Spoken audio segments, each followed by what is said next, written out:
record and say welcome to number 21 of Facilitator Zoom calls. And it's great to have you here. So thank you again to John Stanchel and also Braden, who is joining John to co-facilitate this session, which is awesome. Thank you, Braden. And yeah, I would say, John, that we should do a quick whip round to introduce ourselves or something. But aside from that, over to you. So if you want to do that, otherwise I'm happy to start with that. All right, thanks, Denise. And now we've led straight into that. Let's do that. Right, I'll start off. John Stanchel, farm consultant based in Palmerston North, facilitated 8 groups. And for the sake of this meeting, I'll just say that back in the early 2000s, I was involved with about 4 monitor farm programs as well. So if we get time, I might put in a few ideas from that or a few comparisons with what happened from back in those days. So yeah, totally enjoyed doing the facilitation and looking forward to your ideas today. So Braden. Yep, Braden, originally from the Lower North Island and now based in Rotorua, working for Parent Ag Consultants, working alongside John quite a fair bit with his groups, and yeah, do a bit of supervision of sort of multi-trust farms, etc. too. Thank you. Brendan. I'm not quite sure where the order was going, but yeah, hi everyone. I think I'm known to you all anyway. Brendan, project manager for the Action Network. Looking forward to hearing some of the stories from action groups. Okay, thank you. I'm not sure what it is with the RMP volume on your audio today, but they're all quite quiet. See how we go. All right, thanks. John Ladley. G'day, John. John Ladley. I'm the South Island GM for Beef and Lamb, and also leading the Action Network team and the transition of Action Network into Beef and Lamb. So that's all right. The background of me. Thank you. Lab.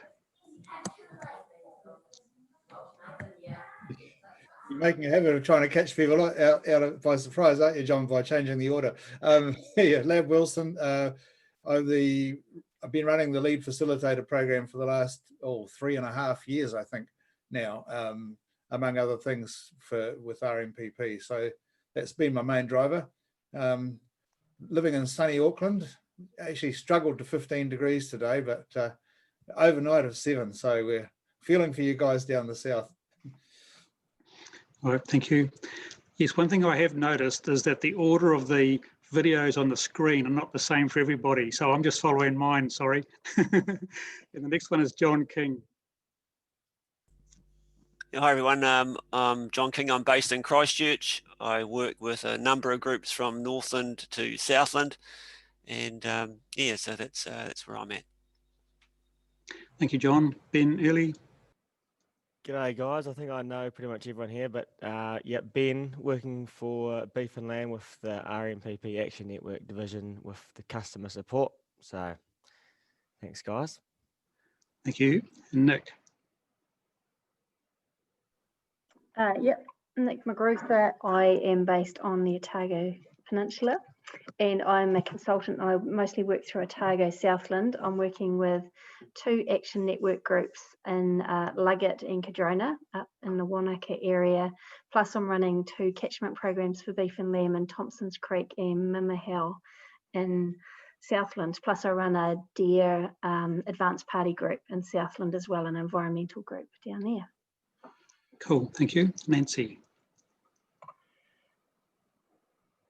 Hi, Nancy Latham.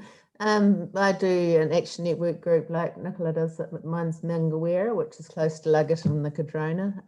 Yeah, so I'm based in Wanaka, and yeah, I'll pass it on. Thank you. Thank you. Shona.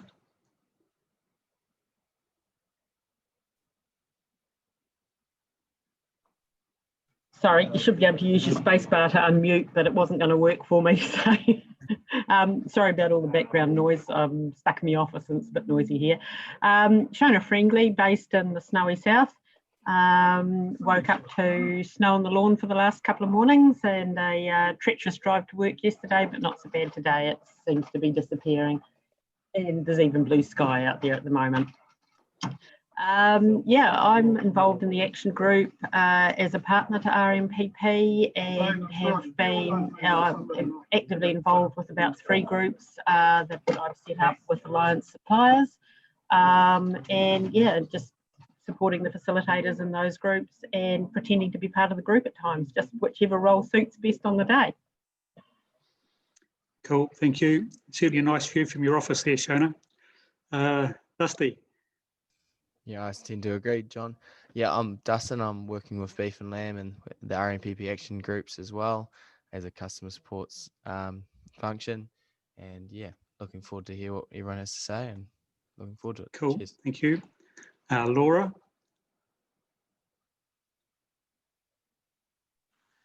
Hi everyone, I'm Laura Lake, the Extension Manager for Beef and Lamb New Zealand down in Otago and South Canterbury. And my involvement with Action Networks is from the Extension Manager point of view, just helping out on the ground with recommendations and contacts, etc. Cool, thank you. And Briar.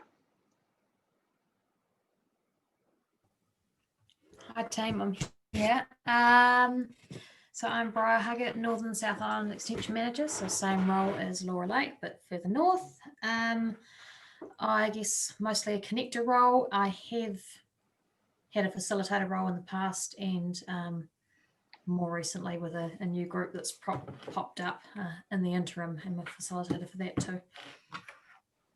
Cool, thank you. All right, well, thanks for that, everybody. So I guess the idea came to me for this for the topic today because I've noticed really in the last few months that things have been starting to change despite being asked consistently for a couple of years about what changes are happening. And some of them have been short term, some of them are long term, but they don't sort of seem to fit the questionnaire. So I'm just wondering whether everything gets captured in those questionnaires or the formal questionnaires that we get sent out. So I thought it'd be, I'm quite curious as well to see what other people have found, changes that are happening, and I guess it's sort of an area that interests us all. And I thought if we could get some feedback from you know, a range of facilitators, then it would also be helpful for RMPP as well in their evaluation. Right, so the plan for the session is we'll sort of go into a couple of breakout groups to sort of contribute and share the things that you've noticed, and we'll perhaps put them into the chat box as we go. And I'll give you the topics for each of those groups. I just sort of to try and stimulate a bit of thought, break it into a couple of different topic groups.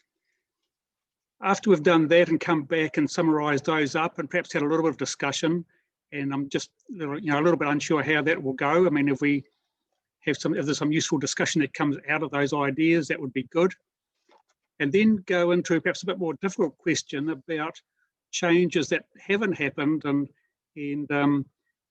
your thoughts on those. Now, I guess we're talking about changes that could almost happen or people are thinking about. We're not thinking about changes that are difficult and you know, a million miles away from happening. So just those things that people are thinking about what would make a difference. So we'll do that later on. And then if we have time, we'll have a little reflective session and action point that you might take away from today after we've had the discussion. So we'll see how it goes. So I think we'll start off the first breakout group. So the topics will be sort of very, very general, say pastures, forages, soils and animals. So just to sort of, try and group it a little bit. So we'll probably give, well, I was thinking about 4 minutes for this. So we'll need to be reasonably focused. Once you get in there and said good day, we'll need to start listing out your points, typing them into the chat box. And Denise will give some instructions in a second about how to bring those comments in the chat box out to the main one. Denise, please. Yes, so I have been, slightly distracted by the fact that Zoom has just released the function where you can actually choose I can set it up so that you could choose a breakout room, which that's actually very exciting because they only did that with education. And now I realized that it's actually just popped up as a new feature. So at some point, John, we might need to use that just to have a play. But in the meantime, I have just automatically assigned you to 2 breakout rooms. In your breakout room, could you choose someone to be the scribe and jot down, just make a few notes in your group, in your breakout room chat, and then we'll copy, once you're back into the main room after that quick chat, I'll get you to copy and paste it into the main chat here, which means that we just have a copy of it and everyone can see it, not just the people in your breakout room. So do you have to do that before you leave the breakout room, Denise? No, because if you've captured it, it stays with you. So whoever's scribing, it'll stay with you, but you'll just see it twice on your chat because you'll copy it and paste it in the main chat. So okay, yeah. So everybody's got that. Now, one thing we'll need, this will be the tricky thing, Denise, with a high proportion perhaps of people who don't run groups and some who do. We'll probably ideally make sure that there's somebody in each group that is running groups. Yeah. Yes. Yep. Please. So I have tried to do that. So Nancy and Nick and Braden, I've got you in one, and John King and Shona and Briar in another. So hopefully that should cover a reasonable amount. So that's how, yeah. A few minutes in a breakout room to discuss changes around pastures, forage, soils, and animals, John. Very good, thank you. Excellent. All right.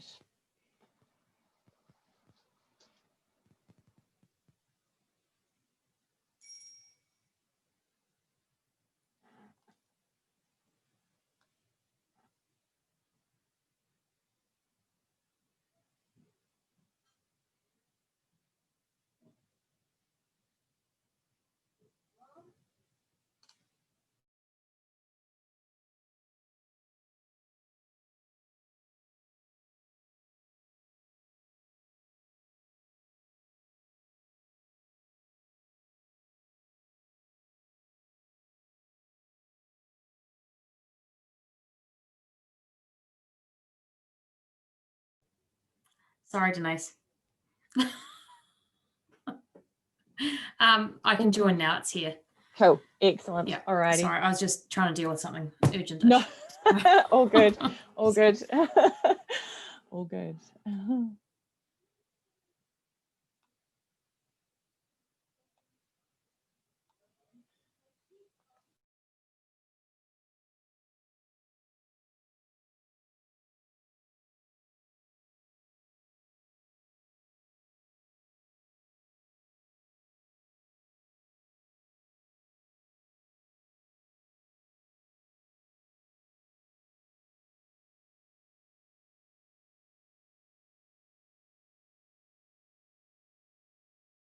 Either runoff or riverbank erosion or hill erosion, what sediments and phosphorus and nutrients go with those and how to change them. So the thinking's changing.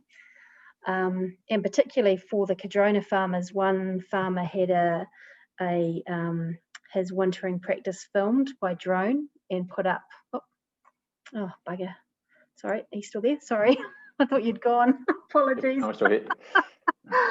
Oh, my internet keeps dying today. So yeah, so because that was on national TV, this poor, well, in theory, what looked like poor wintering practice, and we've had a lot of discussion around that as well. So yeah, I would say thinking at this stage. I haven't seen a lot of necessarily change on the ground yet. Okay. Not waiting for that. Yeah. Nancy, with your groups? Oh, you're on mute. Here we are. Ready. Denise, Yeah. we just got booted off. You just got booted off? Yeah. Oh. Ben and I were in room 1. Okay. I'll assign you to room 1. Not sure about Dusty. And you must have been in room 2, Dusty, I think.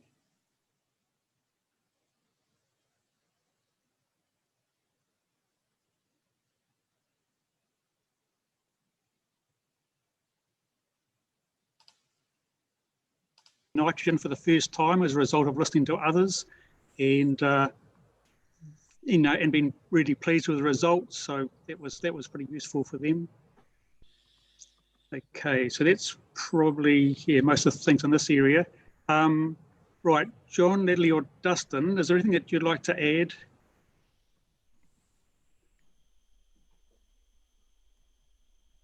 So I can't hear you at all. Sorry, John.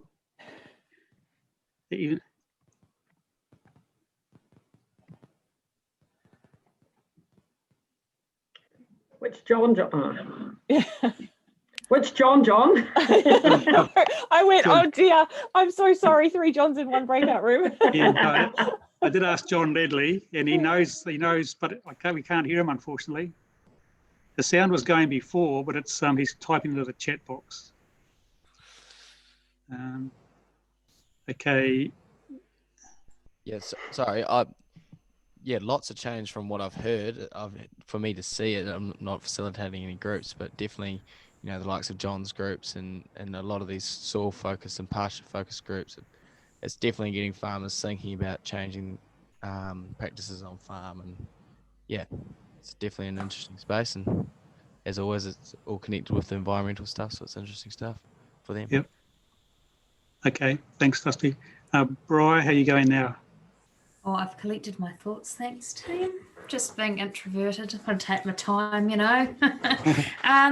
So, I mean, yeah, I did with one of the groups I work with up in Hawke's Bay, there were some changes as a result of, I guess, group work, and some of it was as a result of post work, which was interesting. It was just simply using a resource, which caused them to seriously think about the way that they use buffer strips on farm for environmental purposes, which I thought was quite cool. And another farmer using strategic grazing, which is a pretty awesome outcome for winter cropping when it's such a, I guess, stressed kind of area in the media at the moment.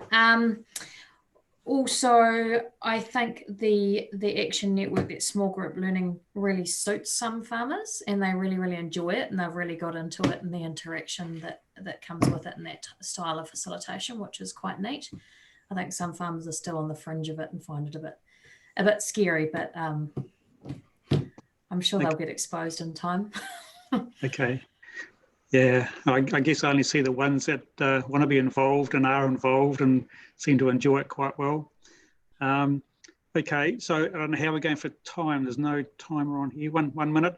So just quickly, from what's been mentioned so far, anyone like to make any other suggestions or anything else come to mind?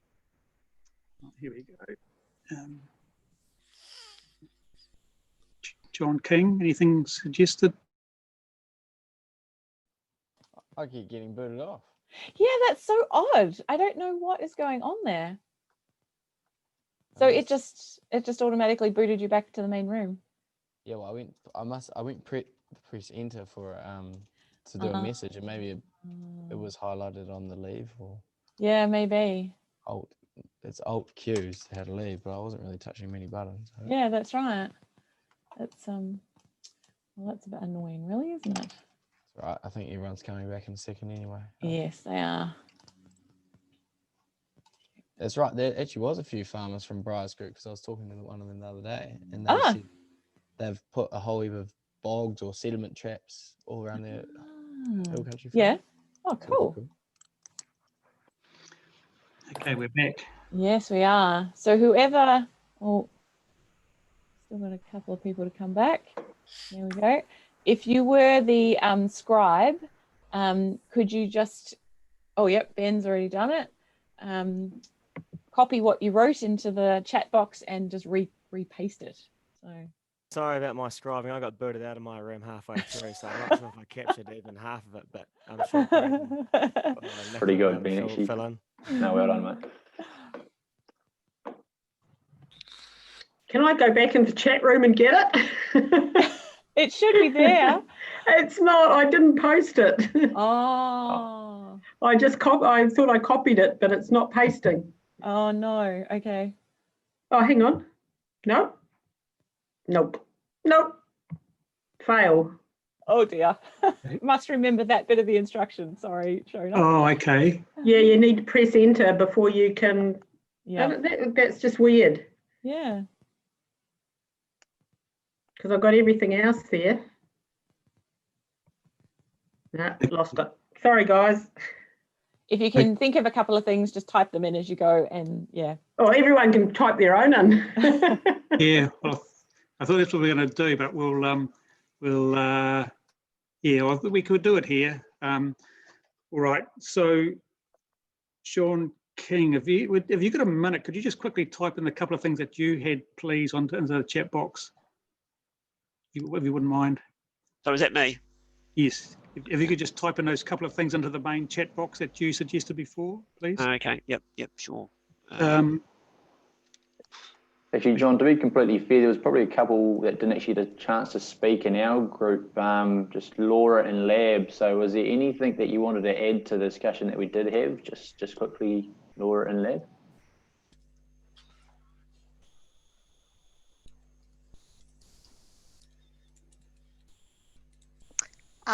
Yeah,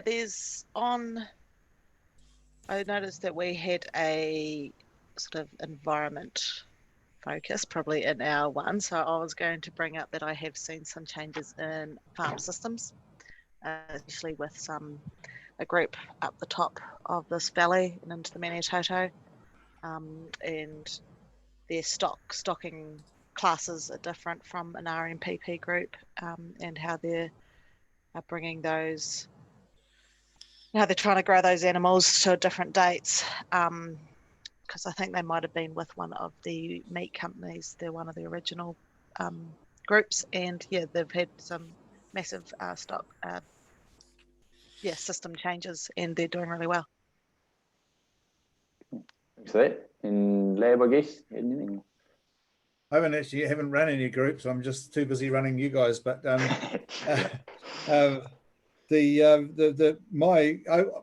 got a question though, and I hopefully you don't mind me throwing this in, John. But one of the things we talked about in our group quite a lot was the water quality, catchment management, and how a lot of the animal management things impact on the soils and the pastures. And there was a lot of positive kind of talk about managing water quality and everything else. And all of the groups that I'm getting, one of the major challenges is the animosity of the farmers towards the regulatory, the government regulations and the new plans and everything else. So I'm just wondering, that didn't come out in our group. Is that kind of taking a back seat, that farmers are actually taking all of this stuff quite seriously and really getting into it? So I'll just leave that to be answered later on. I'm interested. Okay. Yeah, I've definitely got some thoughts on that. All right. So we've got a few ideas captured there. So perhaps, yeah, I don't know whether I've perhaps having been around and doing this stuff for a while, perhaps just notice things a bit more, or what people haven't noticed, or things aren't happening. But just quickly I wrote in there things that I've seen. There's a few people looking to change to Wiltshire sheep because of the labour involvement. Some people, we did a big analysis, and some people are happy not to make their ewe hoggets and are quite comfortable about that. Feed budgeting, I guess that's a thing of mine, but people are certainly using it. Trying different forage crops and using nitrogen for the first time are some of the things that I've noticed recently. So, right, yep, subclover, we've seen that. I haven't put that on my list. That's going to happen around here too, I think, Shona. There's, but it's again, so one of the things about all this is it's a matter of timing, isn't it? Sometimes you've got to wait for another whole season or another year before we can actually do some of these things. So I think that will happen. Thanks, John King, for adding your comments in there. All right. So just briefly, has that list of things that are on there triggered any other thoughts for that group of topics before we go into the next breakout group? Nothing else been triggered? Okay. All right, then perhaps we'll do them. So the next group of topics was going to be, but it seems like you've already sort of veered into this a little bit, environment, business, people, and other.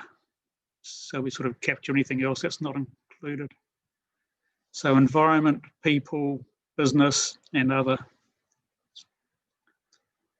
All right, and perhaps Yeah, so Denise, what was the little secret about capturing those notes that we didn't quite get? Yes, so when you're in your breakout room and you're the scribe, if you can just keep hitting enter so that it actually comes up in your breakout room chat box, then you'll be able to copy and paste it in.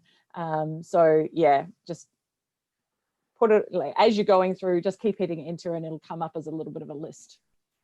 Okay, cool, thank you. All so right. then Denise, sorry, John. So then Denise, you have to copy and paste each individual entry separately. You should be able to then just highlight all of it as you go when you're back in the main room. So I've got my chat box up at the moment, and if I wanted to, I could highlight all of it and copy it, and I'm not going to. I could paste all of that in to the chat box. So I'll talk you through it, Shona. No, probably fine. Yeah, okay, gotcha. Yeah, gotcha. Yep. Cool. I'm not going to press enter on that though, because I just captured everyone's chat. yeah, that's right. Now, would you prefer me to mix you all up again, or would you like to choose a room, one of two rooms? So I'm kind of keen to try this feature. All right. Just for the sake of trying, just for the sake of Denise trying. So you're gonna have to choose two leaders, Denise, and then it's going to be who's going to join which. We don't want everyone ending up in the same one. Oh, nice. Okay, that's true. What's the prize? What's the prize? Yeah. Exactly.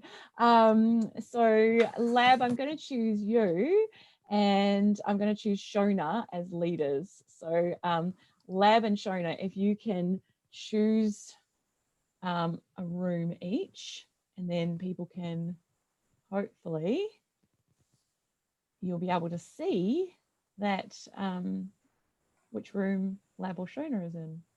How do we choose a room? So if you come down the bottom and there's a breakout room button.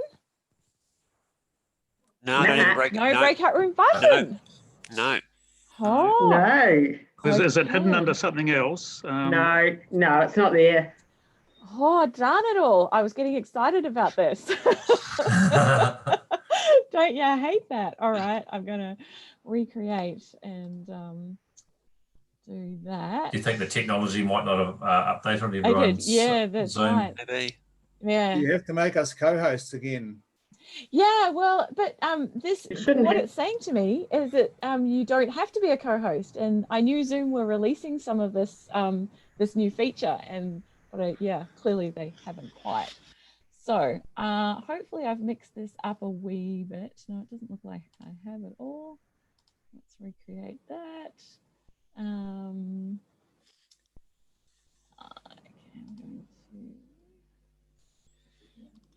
a couple of people around.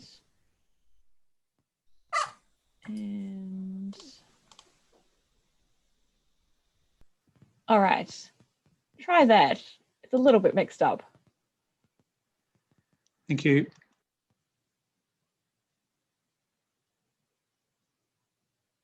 Oh, I don't manage to. Braden, I'm going to move you to room 1.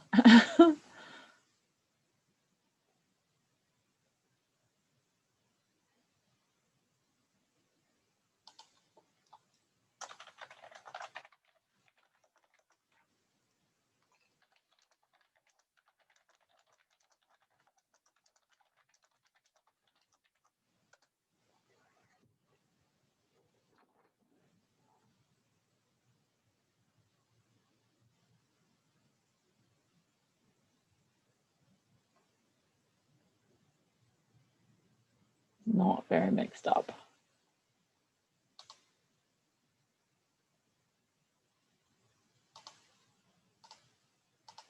So, Braden, you didn't get a chance last time, did you, in our group? So do you want to start off? What are some of your observations? Yeah, definitely from just going around various different groups of John's and others people's and advanced party groups, etc. Yeah, the people one's quite an interesting one.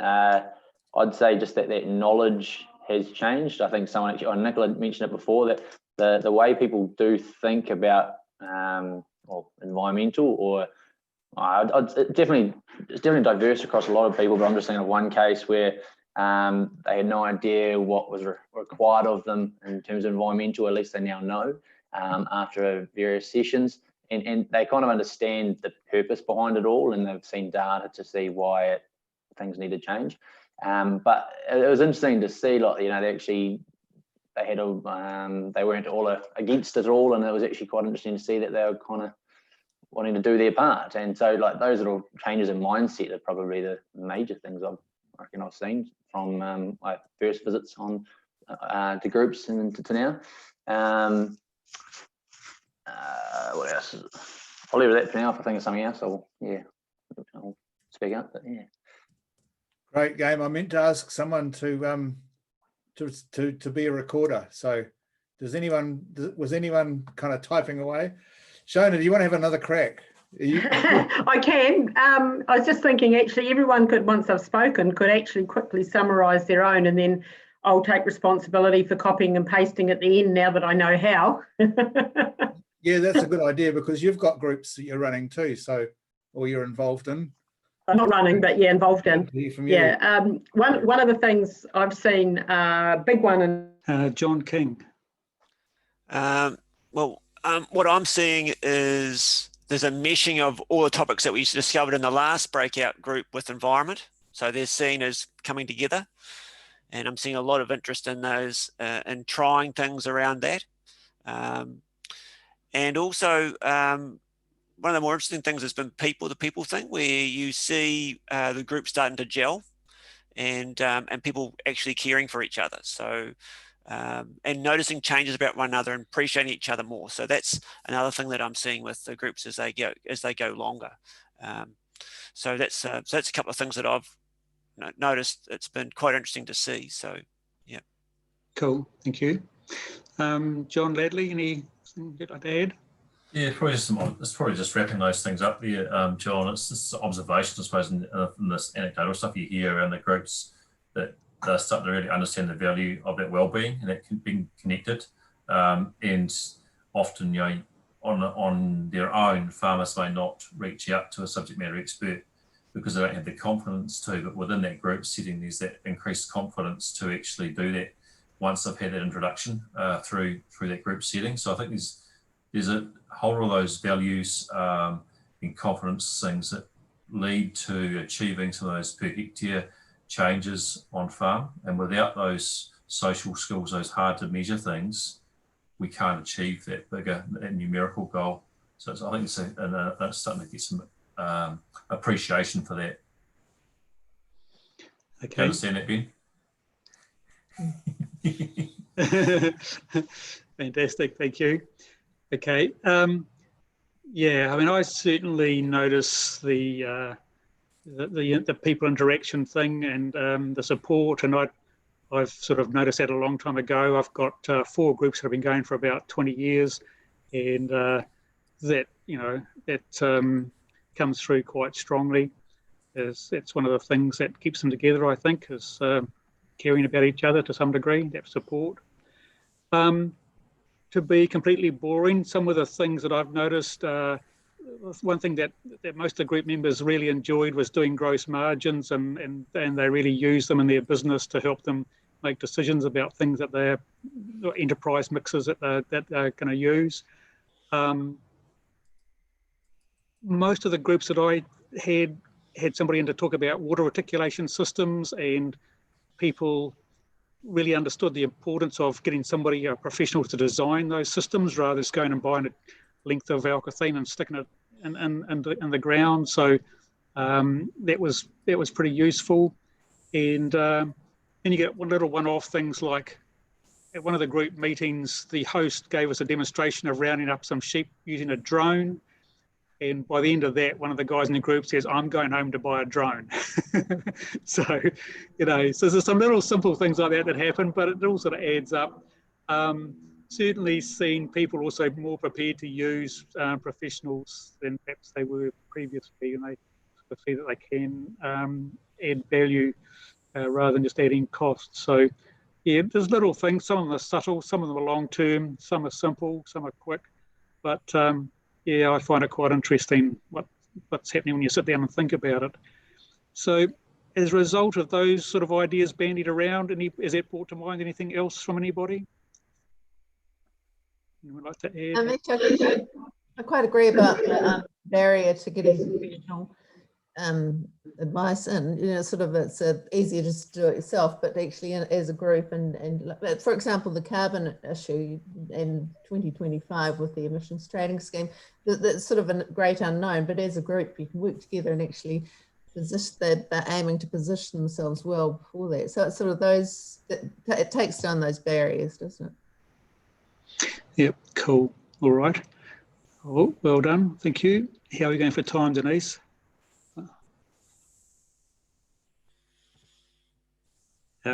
Sorry, you're on mute Yep, still. I am on mute. Yeah. Less We than a all minute. do it. Got a few more seconds if there's anything else to discuss. Otherwise, I'll Okay, see you back been in the very main room. efficient this time.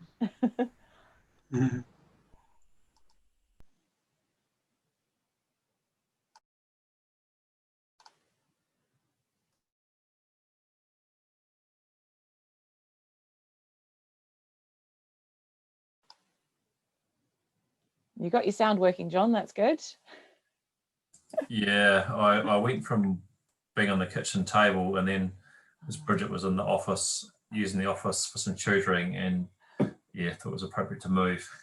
Fair enough. Then it played hijinks. You got a cattail there beside you. Yep, this is beauty. He's joining me. Guessing. That's right. Right.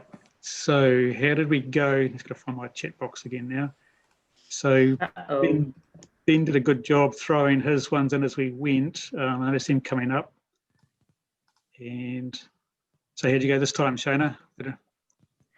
Yeah, I'm pretty sure it's all there. Actually, I might have cut off one of Braden's comments, ends in var, to be effective to make var. But other than that, I think we're all right. Okay, fantastic. I'll finish it off if you want. Yeah, I'll just copy it and finish it. Cool. Okay, so we got not too many technical things, but we saw there was a lot about people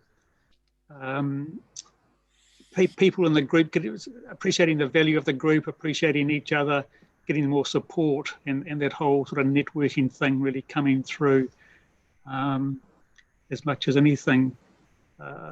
Just a couple of specific things that I'd mentioned was one was using taught people how to use gross margins, and they were enthusiastically using those in their business. And in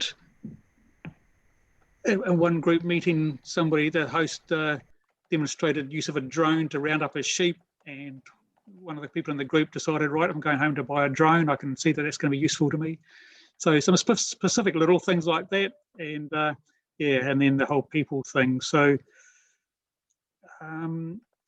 anyone would like to make a quick comment, just a quick brief comment from the other group? Anything that, or Braden, perhaps, anything from that group?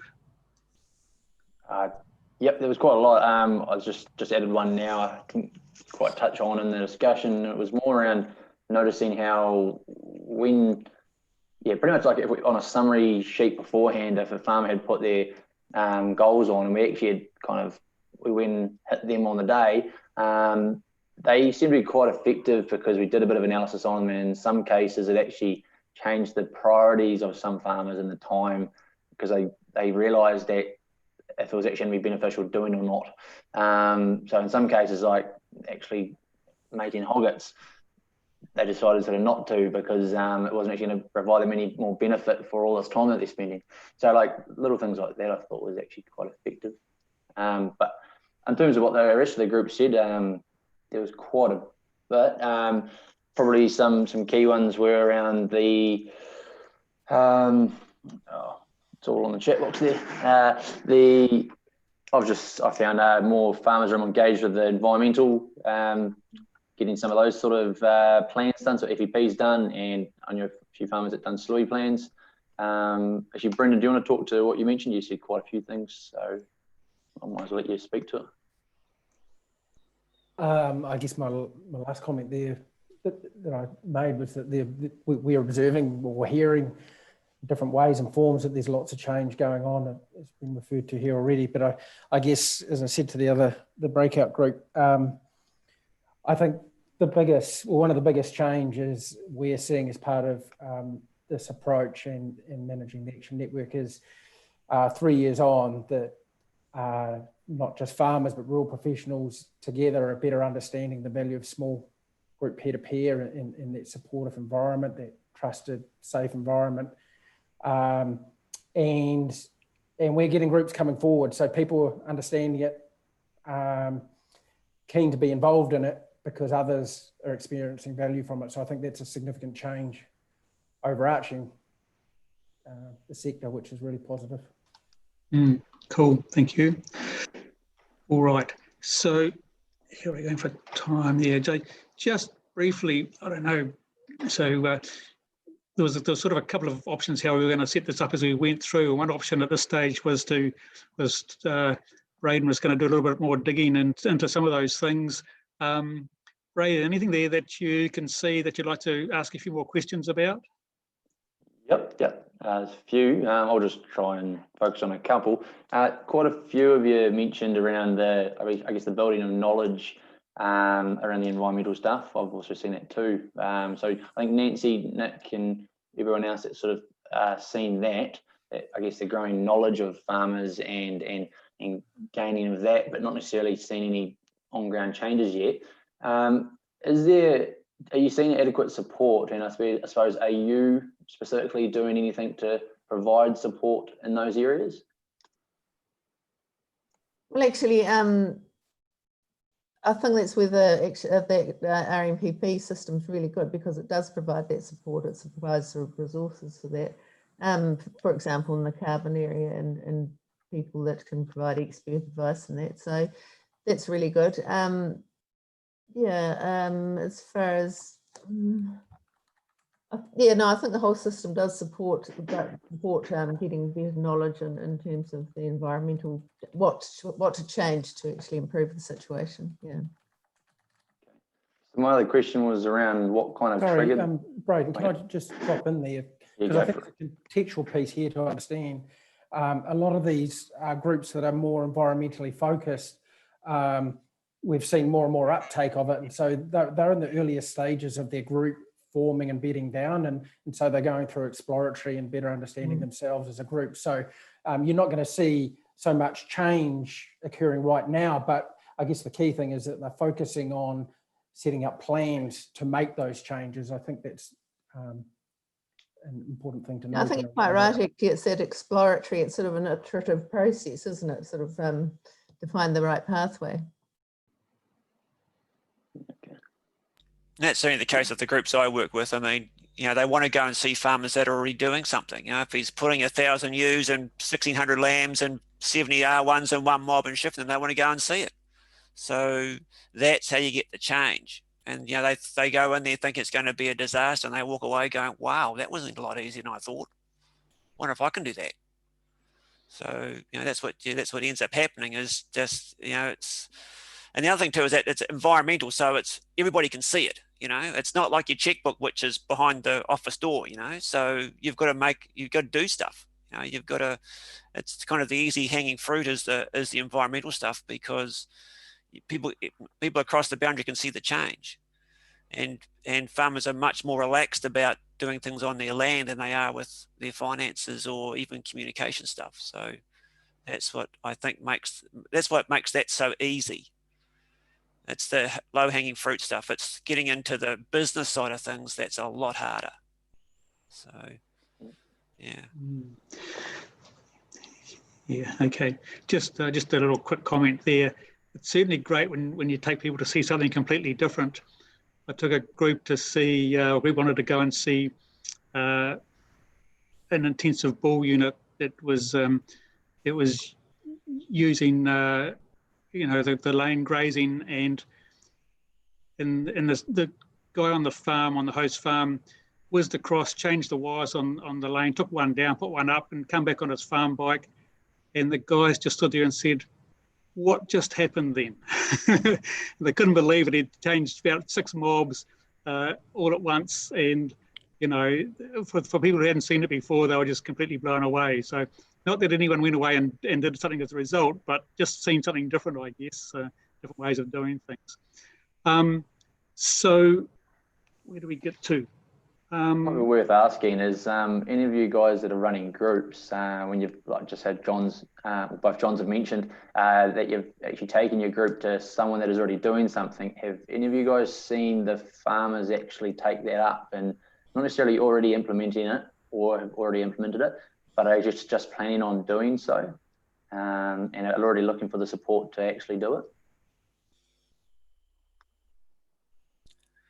With my groups, because some of them have been going so long, I am seeing some changes. So people are trying pasture mixes, they're doing their grazing differently. They're trying alternatives to traditional fertilizers, all those kinds of things. I even had one lady in one of my groups, she ended up getting a diesel making plant sent to her property. And she was going to set that up as a community business, for example, to deal with waste plastic and stuff. So there's just, and like the group was quite interested in that. So we went and had a look at that. So just, yeah, I mean, an important part of my group meetings are property visits. There's got to be at least one property visit per meeting. And, you know, the farmers have got to have what I call the moment where they go and roll in the grass. So that's what that's all about. So they've got to go out there and see what other farmers are doing, because it's all about developing confidence. Confidence is everything. Nothing else matters but developing confidence. And that comes from watching farmers, you know, even if they're making their stuff up, they still get, you know, they see what's happening and in context, and they go, okay, well, I could change some things to make that work. And so that's where the benefit comes from. Thanks, John. I think that ties quite well into our next question.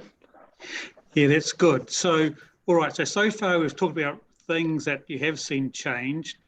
Now, the next question is then, in terms of things that potentially could be quite beneficial and not too difficult. So let's just focus on, you know, the sort of the near side of possible changes first. We're not talking about difficult, really difficult things.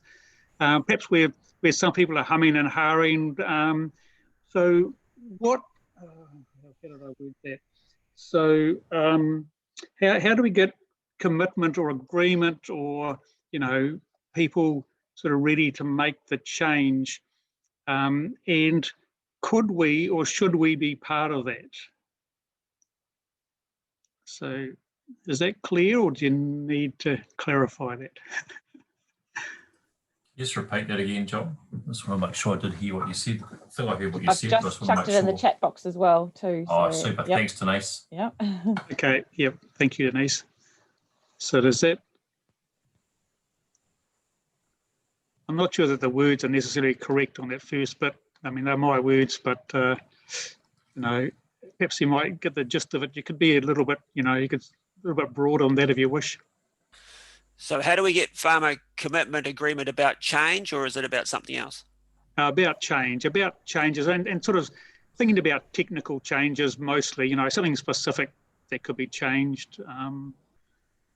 So yeah, just try and focus on things that potentially could be changed quite easily, not difficult ones. So me and John were talking earlier about this first question around how do we get farmer commitment agreement, and I think there's kind of two questions here we want answered. It's I guess the first one is how do us actually help to get that commitment, and then the second one is actually what do farmers actually require, which might not be even relative to us. So I mean, both of those are kind of relevant here and be worth sort of discussing. Okay. I mean, I think one of the things is that as the facilitator, to get that commitment, you have to give up your own, I guess, agenda. And, you know, if they want to go and see someone, or they want to have a consultant come in and you think, oh, I don't know, but this is going to be a good idea, you've got to let them run with it. That's cool. And because quite often, you know, you can be surprised, you can be quite disappointed as well. But I mean, that's your role as the facilitator, is to allow them to create the experience and go from there. So that was a question I was going to ask or clarify. whose idea is the change, is the particular action, because that's important, I think.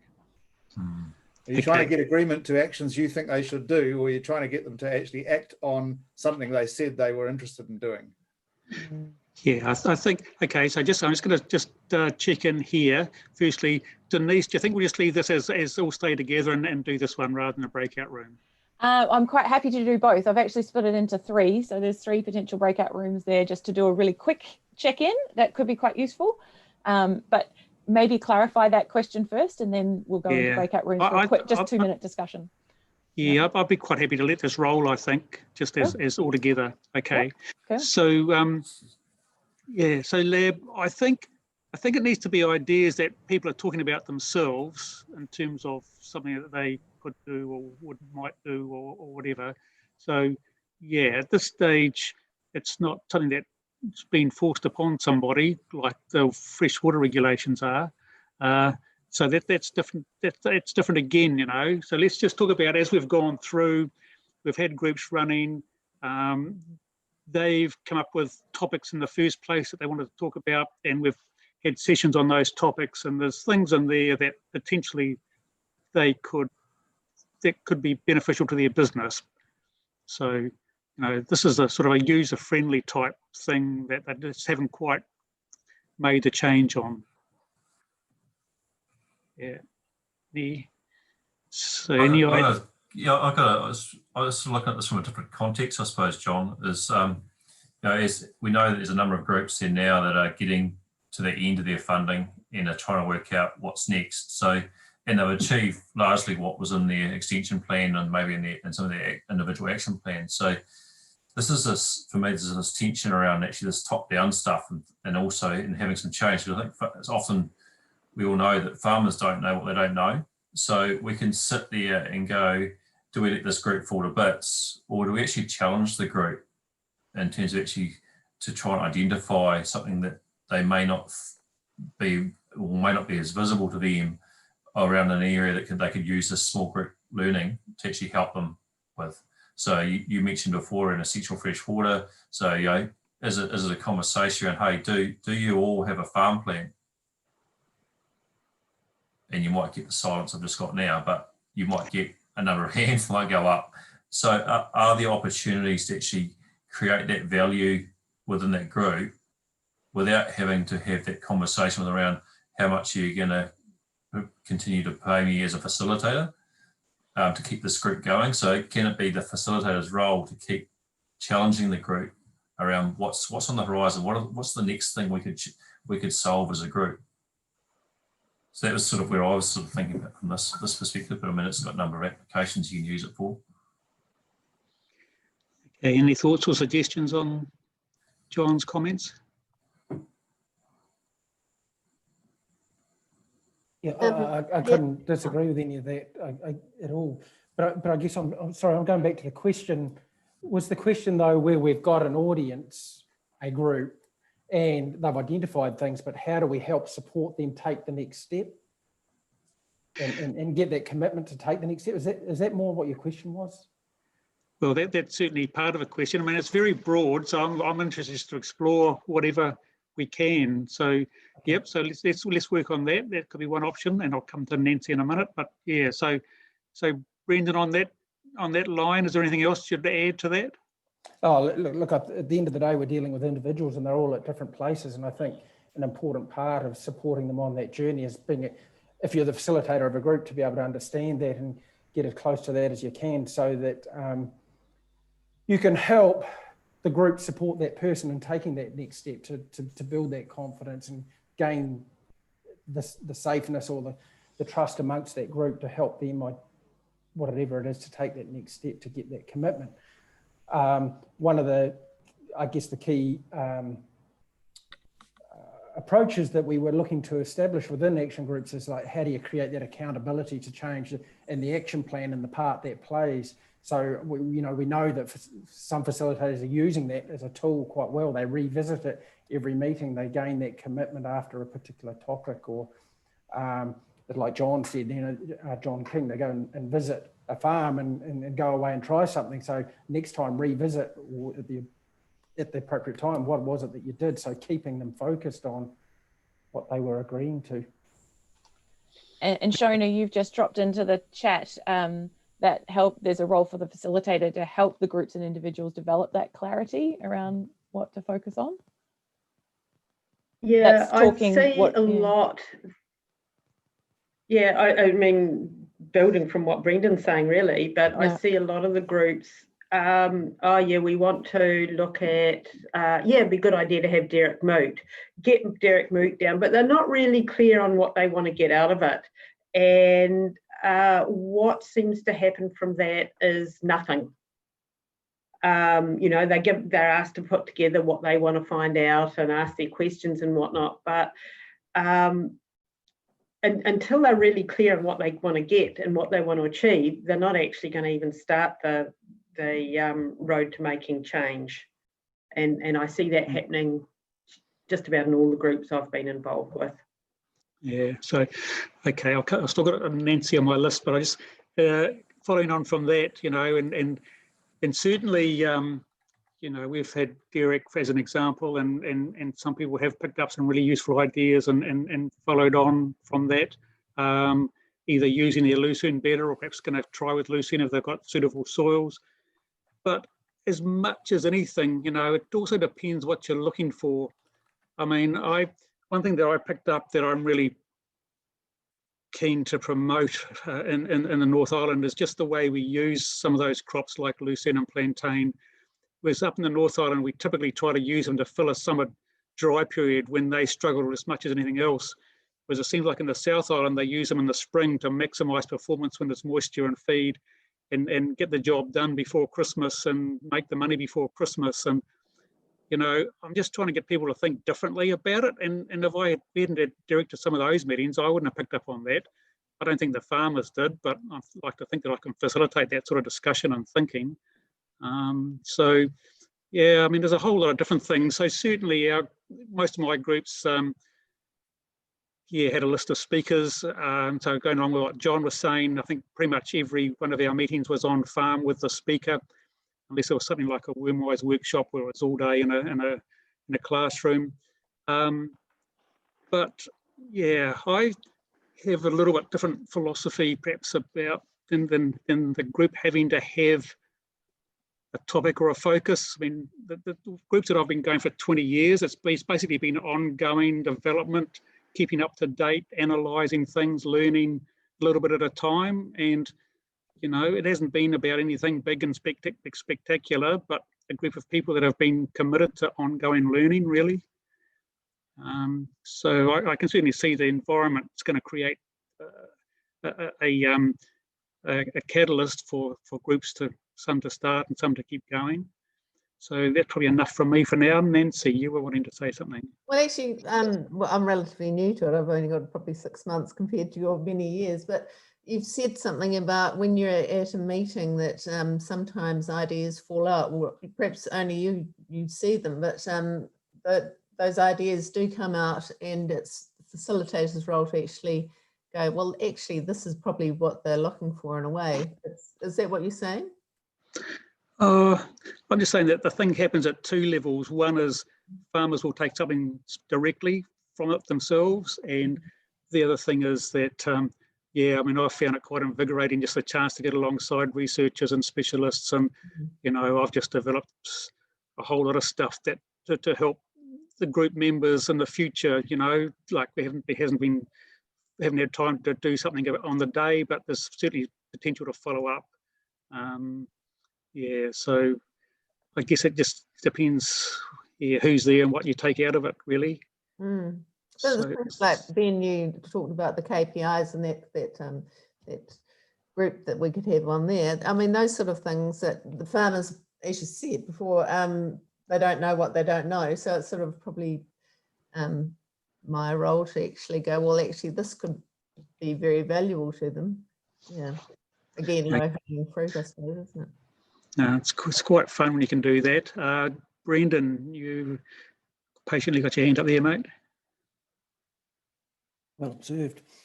Look, I think everyone's saying, because good stuff here. And I think that really, for me, summarising it up,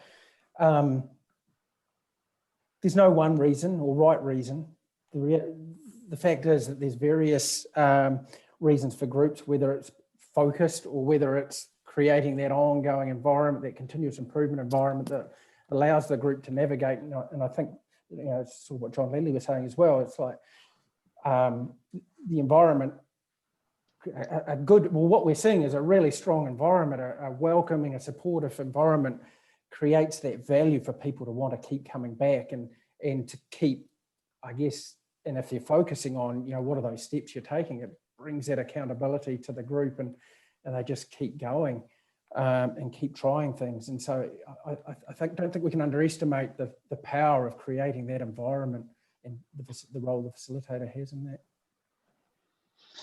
Yeah, no, thanks, Brendan. That's something that I recognised many years ago, and it's probably helped me a lot.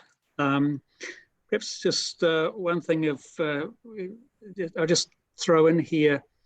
It's probably something that's you might appreciate, that over the course of the funding, the part of the real value was being able to bring in those expert speakers who normally farmers would have to pay for one way or another.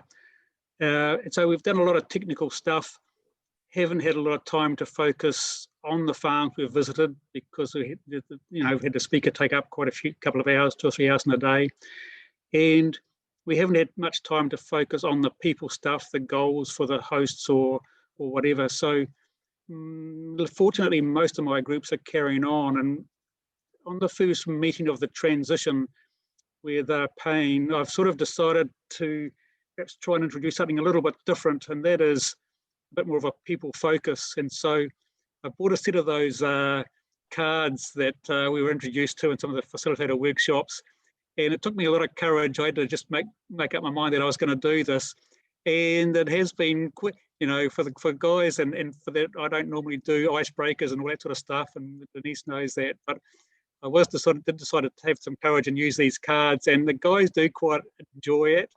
And I said, well, we just sort of want to change a little bit from the technical stuff to the business focus. And I sort of needed a way to introduce a change.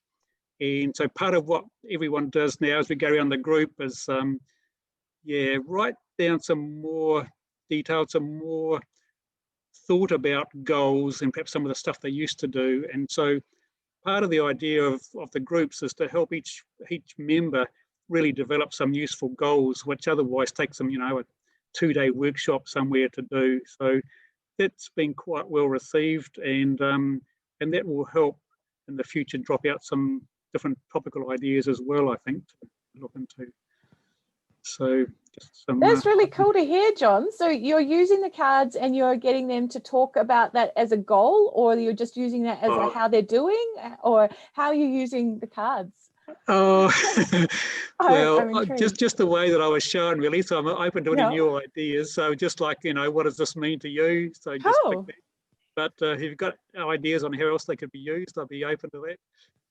Well, I mean, it's as open as, your imagination, really. You could help. It could be useful to help them think about, does this represent a goal, or, and that kind of thing. But there could be other ideas that people have seen. So yeah, I think most people here have seen the cards. They're like picture cards, and and people we use them in the A&F course to say, what does Action Network mean to you? So in regards to the original question, I guess that if we come back to it, the commitment and agreement, maybe it's worth just coming up with an, there's the pictures here. That's right. It's so cool, John. It's awesome. So I was just saying, John, perhaps it's worth thinking of an example, and if anyone else has an example, I mean, it's worthwhile talking about, but perhaps I'll just make one.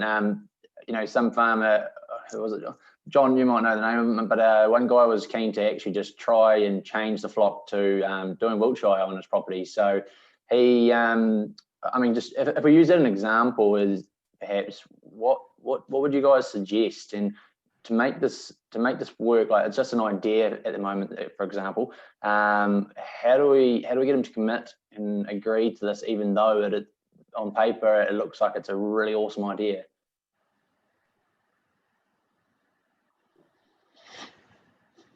Anyone got any thoughts on the next step? What do the other farmers say? Even if we say they agree, yeah. So has he talked to you know, some successful Wiltshire farmers, some breeders and people who are running them and making a go of it, and you know, it's working for them, etc. So I guess that was the initial kind of that's what triggered the idea. So now to actually implement, you know, and make and commit to making the change, what would you guys suggest? So one of those farmers could be a mentor, or several of them could be, you know, be a mentor for him to, you know, maybe that's not the facilitator who does it, it's the facilitator who puts him and those farmers together, and they can offer to mentor him. And because mentors don't just help you learn how to do something, they give you a kick up the arse sometimes, don't they? So as long as he accepts that they can be a mentor for him. So that would include the financial side as well, not just the physical. How about a session with Improve to find some good ram breeders to approach for source of rams or semen? Is that the right thing to say, John? Yeah, yes, it is. It is, Shona. I was just going to go back to your comment, Lab. All jokes aside, Shona, on it's a good idea on the Improve thing, but it's probably also having clarity in that role of what is a mentor versus actually a participant in a group too. So it's probably thinking about, well, how does that role differ from just being a neighbour or a mate down the road if you're going to mentor someone in that space? Just creating clear expectations for both the farmer who's wanting to make that change, so he understands that when he's, if I'm having a conversation with you, Lab, and you're my mentor, I'm clear around what I'm having that conversation with you around and what it's for. You're equally clear with me in terms of what you're there for. And if I'm asking you stuff that's outside of scope, then you can go, hang on, John, we're actually now crossing some boundaries. Yeah, you have to be really careful with farmers mentoring farmers, especially when they are in the same community, neighbours, or, you know, how those relationships work. It's actually quite hard on the mentor farmer. And yeah, it's a challenging interaction, that one. Hence my suggestion of actually having real clarity in the roles. Absolutely. I think one of the first things you probably want to understand is, what does he feel he needs? You know, what's stopping him or preventing him, or what's he feeling is the next step? It's a good question, Brendan, because I was sort of thinking, what's the why? So why? Yeah. Do we understand the why? The farmer's why? And what about helping them develop the vision? You know, where is it he wants to go? And then what are the steps that he has to take to get there? And actually formalising that as a process rather than just this is the concept, something I'd like to do.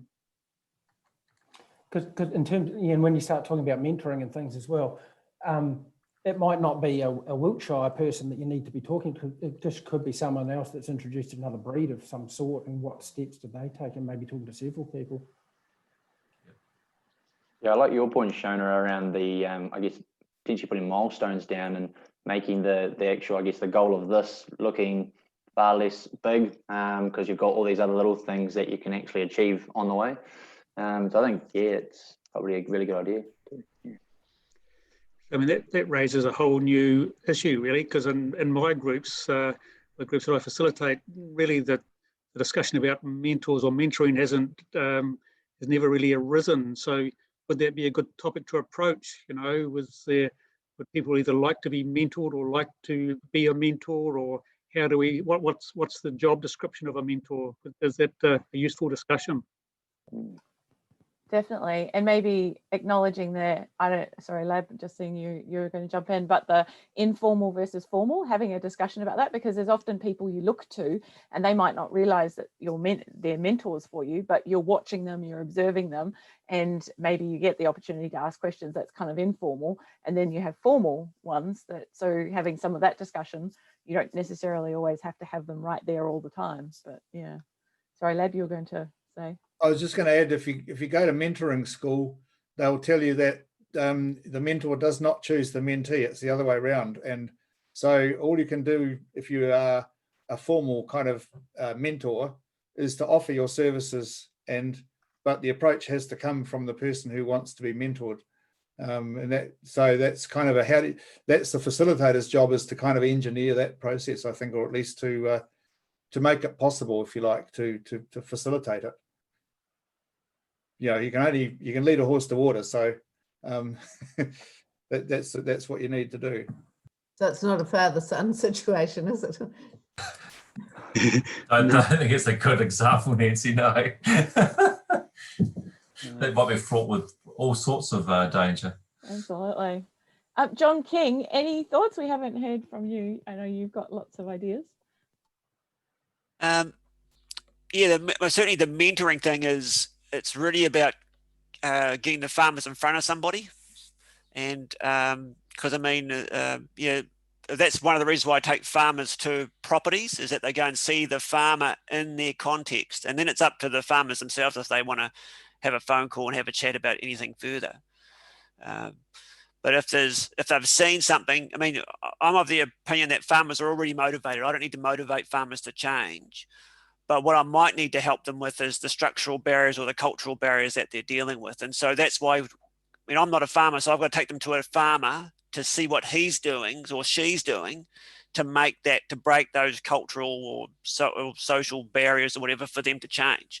And then they see the animals moving, or they see the winter crop or the diverse pasture or whatever, and that just flips their switch for them, and away they go. So, and they've also met the farmer as a group, so they're all of a sudden they're at much more ease about approaching the farmer down the track if they want to, and have a chat with them. So that's really where that sort of mentor thing is. I mean, I'm not aware of any mentors within my groups, but I'm certainly aware of farmers ringing each other and bouncing ideas off each other. Now, I don't know if that's a mentoring relationship, but it certainly happens and it happens across my groups as well. So it's not just within groups just visiting one particular property. It might be groups coming together and then talking to each other as a result of that as well. So that can also happen. Okay, all right. So it's once you start on this sort of stuff, you can start anywhere and you don't always know what's going to happen. So I mean, mentoring wasn't even on the list of things to do, but it's been quite a useful discussion. So it has been for me, and I hope it has been for you, and possibly about something that we could do in the future. All right, I'm aware of time, and I don't want it to run over today. I think perhaps, I don't know, just might do a quick whip around as a result of the discussions. Any thoughts on what you'd like to do, just reflecting on the discussions that we've had? And before I start on that, Braden, was there anything else that you thought we need to do before we do that? No, I think it's a good time to have a crack into that, and I'll start it off, I guess, if you like. Kind of as an action point for myself is actually one of my clients. I'm thinking, he really wanted to change. But it's planting that he's doing on his property. I won't get into too much detail, but essentially he wanted to do something, and he's not sure who to talk to and that sort of thing. But I know of another client that's doing a very similar thing. So I'm actually thinking about putting them two together and just seeing if engineering it, like Lab sort of said it, and seeing if he's really keen to listen to him and actually maybe even see what he's doing to I guess implement it himself. So I guess a mentor thing I'm hopefully trying to form between two of my clients. Yeah. Cool, thanks, Braden. Nick, any thoughts?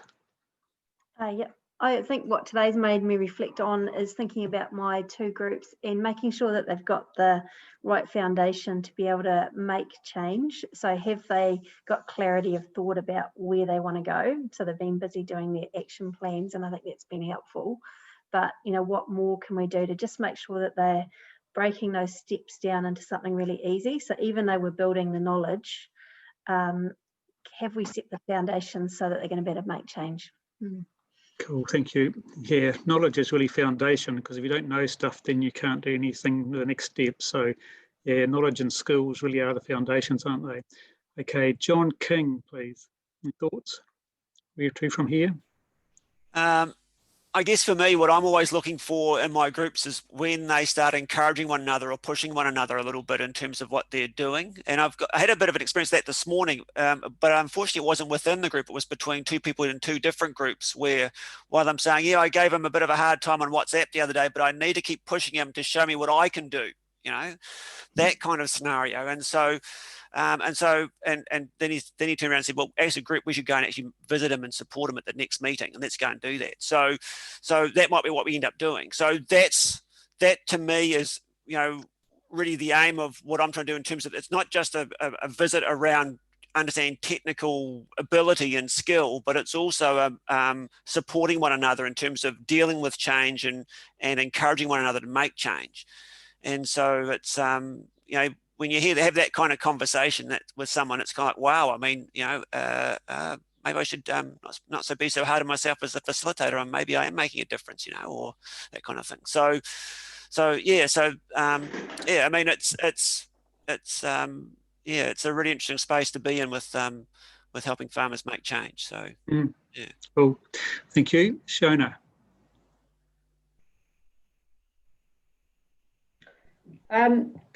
I guess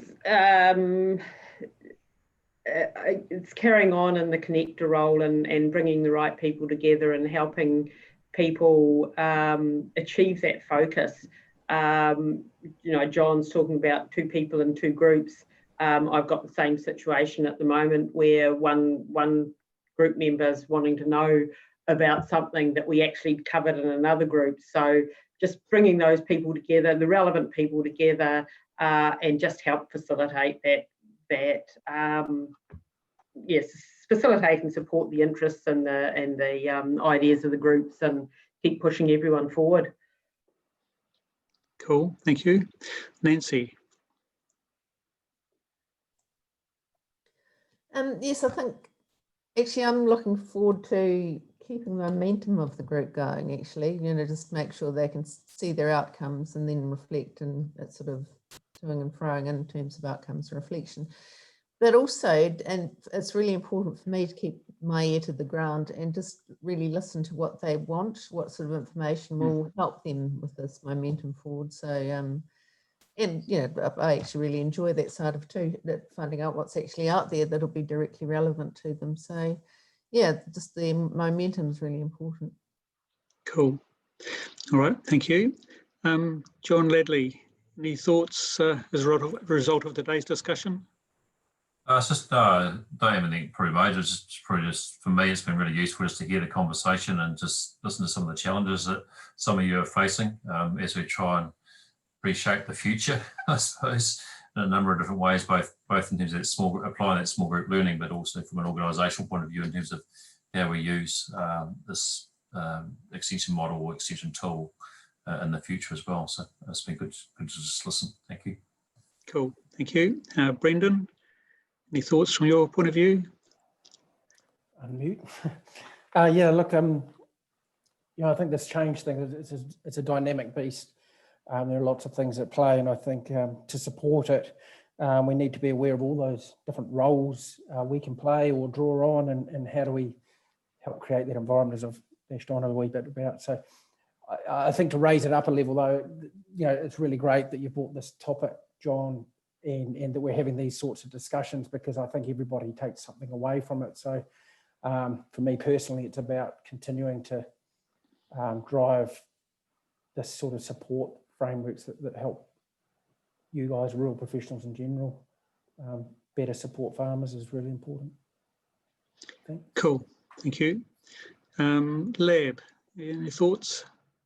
I'm just sitting here thinking of the motivation ability matrix exercise that we've been doing in the lead facilitator courses, and I keep coming back to that third leg of the extension stool, which is adoption support. And I'd like to know how many facilitators out there are actually writing an adoption support plan for their groups. Because I think even if it's a mental one, at least it would be, you know, something to really kind of think about. And the other thing I've been thinking about is that from that exercise, and it's morphed into a slightly different exercise, and probably when you did it, John, that the groups do in the lead facilitator courses, they've come up with some bloody fantastic lists of things you can do to encourage adoption support. And I'd love to get a graduate student or an undergraduate student or something to mine all of the flip chart photos that I've got and distill some of those ideas and maybe publish them in some way. But that'll take a bit of funding, I think. But yeah, I'm just trying to encourage people to keep thinking adoption support, because that's the one thing in the model that really struck me as being important. And it's over time. It's not just the day after. It's a long-term thing. Cool, thank you. Ben, any thoughts that you've got from today's discussion? Yeah, I guess I just echo what John and Brendan were saying. It's awesome to hear what you guys are thinking, the challenges you guys are facing on the ground level, I guess. And you know, having these conversations just makes you think a bit more. But from my sort of perspective is, and the role I'm in, just that connection role, I guess, is just keeping my ears to the ground and, you know, where can I think of farmers that are in similar situations or got similar challenges to another, and where we can sort of connect up, because that's sort of a real valuable sort of thing we can play, I guess. So yeah, that's sort of the major things, I guess. Cool, thank you. And Dusty, any thoughts from today to take forward? Yeah, so I guess the stuff that we've talked about in here, for me, would be just really taking it from this Zoom call into when I'm talking to facilitators or PCF farmers, and sort of if they've got gaps in this sort of space around, you know, finding that why and individuals in their group, and just being able to talk through with them and support them around their thinking around this sort of stuff. So I find it pretty useful to, yeah, if I'm having conversations with facilitators and they're talking about how motivating their farmers within their groups, I can definitely talk about stuff that we've covered in here. Cool, thank you. Denise, any thoughts from you after listening to all of this and being part of it? Yeah, no, it reaffirms the need for continuing to support you guys and just help where we can. And also just want to say thanks to you and Braden, because this is a great discussion to be having and to think about, like, what are we seeing? What are the changes that you're observing, and what does that mean for how we can help keep supporting change? So yeah, I think Brendan and John, Ladley and I are kind of working through, okay, well, what needs the facilitator support? What does that look like? How do we do that well? And so, yeah, this is useful. So, okay, you. Cool, thank you. And so, yeah, just to sort of say, you think that I don't think that I'd get nothing out of these. I mean, I always get something out of them, and I guess a couple of things, and even though they come up late in the piece, yeah, adoption support. So really, I just need to be more explicit with my with my group members, and ask them, you know, specifically the things that they're looking to do that they'd like some support with, and how could that happen? I mean, I've never actually done that before. So there's one thing, and that mentoring could be part of it, and perhaps we need to draw up a job description for a mentor just to formalise that, and if we want to have that as a useful part of our toolkit. So yeah, so some good ideas. It's about to wrap it up. So sorry, just come back to Braden. Anything you'd like to add before we wind up? No, I just thank you very much for all your input. And I think that was a great point at the end, John. I think you're probably a bit of a hard on yourself there. I think you definitely have, and I've seen it. Asking for what adoption support is required, and you actually do a lot of that, following up with the clients. But I think formalising it is actually still a great idea. Yeah, agree with that. Cool. And I thank you all for your input, and yeah, great to see all your faces again. Okay, thanks, Braden. Yeah, and likewise. So we're pretty much right on 5:30, and I definitely didn't want to go over today. So thank you, Denise, for all the communications and the and running the day, being a technical person. Really appreciate that. So I got Lab's got a hand up, and then John King. Lab. That was just clapping. Oh, clapping. Yeah, Oh, thank you. Joyce, Sorry. you. Okay. Thank you. All right. No, thank you, everybody. Really appreciate it. It's been a great discussion, and hopefully catch up again soon. Thanks, John. Thank you. Braden. Thanks, John. team. Thank you, Terry. John, Bye. Braden. Bye-bye. Well done, guys. Thanks.